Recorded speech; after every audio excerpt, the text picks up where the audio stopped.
নমস্কার বন্ধুরা, welcome back to my channel Mita's cooking ব্লগে সকলকে স্বাগত জানাই। তোমরা সবাই কেমন আছো? আশা করি সকলে খুব ভালো আছো। আমি আবারও একটা নতুন রেসিপি নিয়ে হাজির হয়েছি।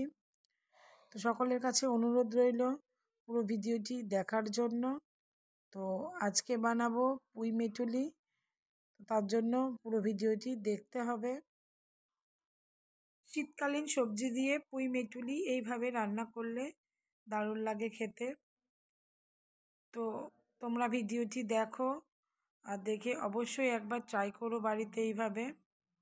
আমি কড়াই গরম করে তাতে সর্ষের তেল দিয়ে তেজপাতা, শুকনো লঙ্কা আর পাঁচফোড়ন ফোড়ন দিয়ে দিয়েছি। এবার আলুগুলো দিয়ে একটুখানি ভেজে নিয়েছি।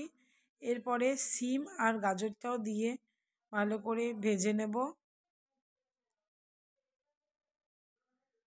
এইগুলো একটু ভাজা হয়ে গেলে এবার এর মধ্যে দিয়ে দেব বেগুন।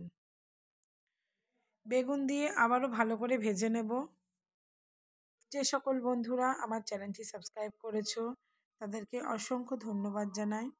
আর যারা চ্যানেলটি এখনও সাবস্ক্রাইব করোনি, নতুন ভিডিও পেতে চ্যানেলটি অবশ্যই সাবস্ক্রাইব করে দিও। আর ভিডিও ভালো লাগলে লাইক, কমেন্ট, শেয়ার অবশ্যই করে দিও। এর মধ্যে নুন আর হলুদ দিয়ে ভালো করে ভেজে নিয়েছি। এবার বেটে রাখা মশলাটা দিয়ে দেব। এর মধ্যে আছে আদা, জিরে আর লঙ্কা দিয়ে ভালো করে আবারও কষিয়ে নেব।